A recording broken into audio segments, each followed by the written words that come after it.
कुंवारी कन्या भूल से एक लोटा जल मुझे समर्पित करती है, शिव कहते हैं वो मेरी पुत्री के समान हो जाती है, सुख सुंदरी के समान, और उसके लिए वर देखना मेरा काम हो जाता है। शिव कहते हैं सोना सुख सुंदरी, संसार की जो बेटी, संसार की जो स्त्री, संसार की जो नारी तेरा नाम लेकर, तेरा स्पर्श कराकर अगर एक अक्षत का दाना भी मुझे देगी तो वो बेटी की आंख में कभी आंसू नहीं आने दूंगा। ये वचन शिव ने अशोक सुंदरी को। अशोक सुंदरी इतनी सुंदर थी, इतनी सुंदर थी कि उसको पाने के लिए बहुत बहुत एक हुंड नाम का दैत्य, कोई असुर, कोई राक्षस, कोई देव अशोक सुंदरी को पाना चाहता था। पर भगवान देवाधिदेव महादेव की पुत्री अशोक सुंदरी इतनी सुंदर, इतनी सुंदर, मां जगज्जननी जगदम्बा ने जिसको प्रकट करा हो, माता पार्वती जी ने जिसको प्रकट करा हो, वो साधारण कैसे हो सकती है।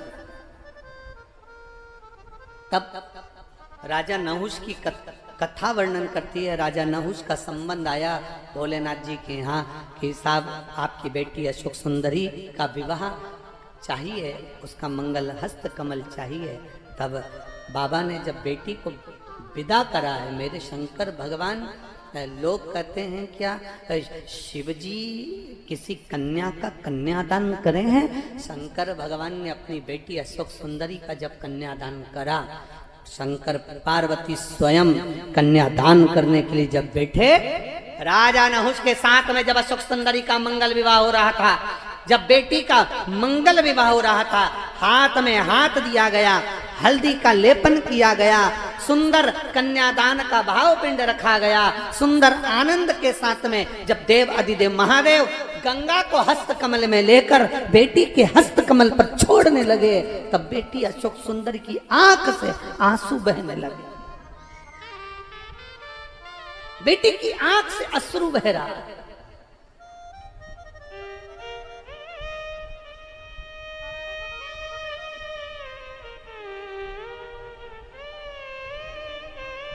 बेटी की प्रसन्नता, बेटी के जन्म की प्रसन्नता, बेटी के विवाह की प्रसन्नता, बेटी के बच्चों के जन्म की प्रसन्नता कोई पिता से पूछे क्या होती है।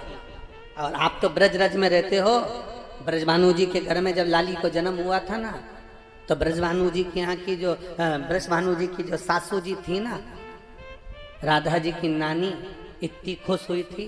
नानी दोनों बहुत खुश हुई थी। भगवान कृष्ण की जो नानी थी, यशोदा जी की माँ पाटला देवी, जब कृष्ण का जन्म हुआ था, जब वो भी बड़ी प्रसन्न हुई थी, और राधा जी की जो नानी थी वो भी बड़ी प्रसन्न हुई थी। भगवान कृष्ण की नानी तो इतनी प्रसन्न हुई थी, इतनी प्रसन्न हुई थी कि राधा जी की भगवान कृष्ण की नानी ने तो पत्र लिखकर भेज दिया था यशोदा जी के यहाँ, यशोदा तेरे घर में लाला हो गया, तो अपने नानी के घर में उसको लेकर नहीं आएगी। तब यशोदा जी लाला को लेकर जब गई थी ना पाटला देवी के यहाँ, और पाटला देवी के यहाँ जो लाला को लेकर गई थी यशोदा जी, पल्लू में लाला छुपे हुए थे, और अपनी मायके में जो यशोदा जी लाला को लेकर गई और जो पहुंची, तो पहली बार बेटी जब अपने बच्चे को लेकर आती है, घर की जो माँ होती है, बच्चे की जो नानी होती है, वो पानी का लोटा उतारती है और तिलक करती है। तो जो लाला को लेकर यशोदा जी पहुंची थी भगवान कृष्ण को, तो पाटला देवी ने देखा कि लाला कहाँ है, तो इतने में यशोदा जी ने कहा मेरे ये पल्लू में आंचल में छुपा हुआ है। तो इतने में पाटला देवी ने कहा दिखा तो सरी, उसका दर्शन करा तो सरी, कहाँ है वो, जरा दर्शन करा। अब जो यशोदा जी ने अपने लाला के ऊपर से वस्त्र हटाया और पाटला देवी ने जो कन्हैया का दर्शन करा, दर्शन करते से आरती की थाली से आरती नहीं उतार दी, सबसे पहले आरती की थाली नीचे रखी और लाला का मुख फिर से देखा, और देखते से ही बोली रे यशोदा, अरे ओ बेटी यशोदा। यशोदा बोली हाँ मैया, तू गोरी, नंद बाबा गोरे, ये कारो कहां से आया? ओ यशोदा। यशोदा जी गोदी में लाला को लेकर बोली, मैया आधी रात को पैदा हुआ इसलिए काला हो गया। पाटला देवी बोली, आधी रात को चांद भी तो निकलता है, उसके जैसा हो जाता। मैया रात को हुआ था, मेरे स्तनों में दूध नहीं आया ना मैया, तो घर में जो काली गाय थी ना उसका दूध पिला दिया इसको, इसलिए काला हो गया। यशोदा जी बोली, दूध काली गाय का हो चाहे लाल गाय का हो, दूध तो सफेद होता है, फिर ये गोरा क्यों नहीं हुआ? इतने में यशोदा जी बोली, जब ये हुआ तो गोपियां इसको गले लगाने को आई, सबकी आंख का काजल चिपक गया, इसलिए काला। अरे आधी रात को जन्म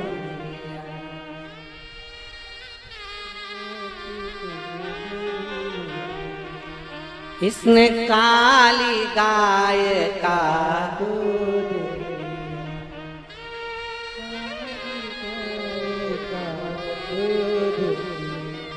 गायों का रंग काला, इसलिए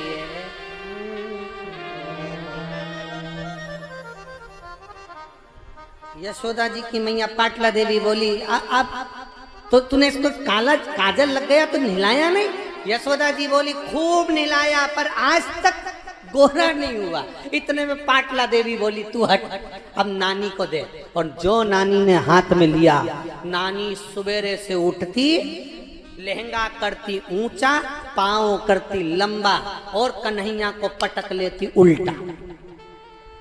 कितनी नानी बैठी है यहाँ? जितनी भी नानी बैठी है जरा हाथ तो उठाओ। तुमने अपने नाती की मालिश करी कि नहीं करी? अरे बोलो तो, दोनों हाथ हिलाकर बताओ जरा, सही है? कैसे करी? लहंगा करा उल्टा ऊंचा और ऊंचा करके छोरे को पटका पांव में। सिर किधर? बोलो बोलो, बच्चे का सिर किधर रहता है? घुटने के पास कि पांव के पास? पांव के पास सिर, और पांव किधर? नानी की छाती के पास। और मैया ने लव, घी और तेल जो घिसना चालू करा। यशोदा जी बोली, मैया जरा धीरे, मैया जरा धीरे। यशोदा जी जैसे ही बार बार बोली धीरे धीरे, इतने में तो पाटला देवी को गुस्सा आ गया, हमने तो कोई बच्चे पैदा ही नहीं करे, ले तू धर ले। धीरे धीरे धीरे, चुप बैठ, यहां से जाएगा तो एकदम गोरा होकर जाएगा। घिसे जाए, घिसे जाए। इतने में भगवान कृष्ण मन में सोचे, और यो नानी नीचे से ऊपर तलक काला, जैतून के तेल से कुछ नहीं होने वाला। ये तो कंपनी का प्रोडक्ट है, कहां से गड़बड़? कौन सा तेल घिसे? ओ नानी, अरे नीचे से ऊपर तक काला, तेल से तेरे कुछ नहीं होने वाला। क्या होगा? क्या होगा?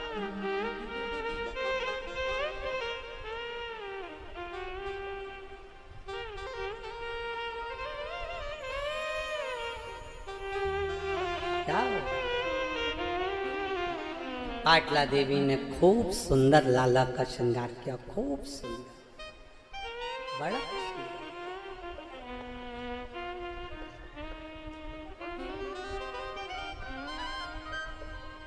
बहुत सुंदर श्रृंगार। और जो सुंदर श्रृंगार पाटला देवी ने करा, यशोदा जी बड़ी खुश हुई कि मेरे नानी के घर से मेरा पुत्र जा रहा है तो सुंदर बनकर जा रहा है। उस दिन भगवान कृष्ण का नाम श्याम सुंदर हो गया। क्या नाम पड़ गया? अब ये सुंदरता साधारण थी ब्रजभानु जी के यहाँ भी। जब लाली का जन्म हुआ, बेटी का जन्म हुआ, और लाली जब ब्रजभानु जी के घर में प्रकट हुई, तो बेटी के जन्म पर खुशी किसको कहते हैं? नानी ने अपने सिर पे रखा गाड़ी का चक्का, चक्के पर रखा घड़ा, घड़े पर रखा घड़ा, घड़े पर घड़ा, घड़े पर घड़ा, और उस पर घी की बाती जलाकर नाचती नाचती नानी ब्रजभानु जी के यहाँ जाकर कहती है मेरी बेटी के घर में बेटी हुई है। ये प्रसन्नता होती है बेटी के जन्म की। ये ब्रज में ब्रजवासियों से सीखना चाहिए कि बेटी के जन्म की प्रसन्नता किसको करें।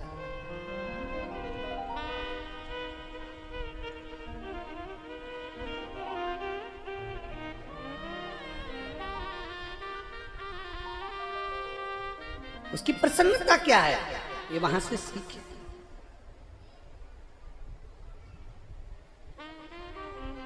भगवान जब अशोक सुंदरी का हाथ में हाथ देकर कन्यादान कर रहे हैं, गंगा का जल हस्त कमल से नीचे दे रहे हैं, कन्यादान छोड़ते समय अशोक सुंदरी की आंखों में जल भरा था। पिता की दृष्टि गई भोलेनाथ जी की अशोक सुंदरी के ऊपर।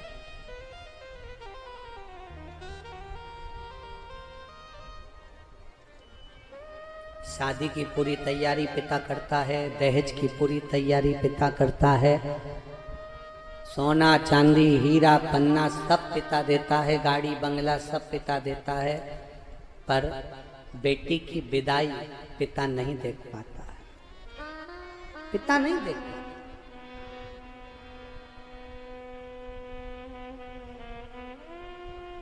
बेटी की विदाई नहीं देख पाता।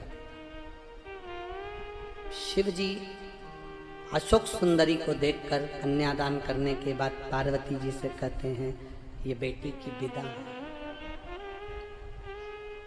सुनो पार्वती, अशोक सुंदरी के नैनों में जल है। अशोक सुंदरी कन्यादान होने के बाद जब विदा होने लगी तो अपने पिता के पास में आई। शिव जी से अशोक सुंदरी कहती हैं बाबुल मैं जा रही हूं, आप मुझे कोई वर ना देंगे? शिव कहते हैं सुन अशोक सुंदरी, संसार की जो बेटी, संसार की जो स्त्री, संसार की जो नारी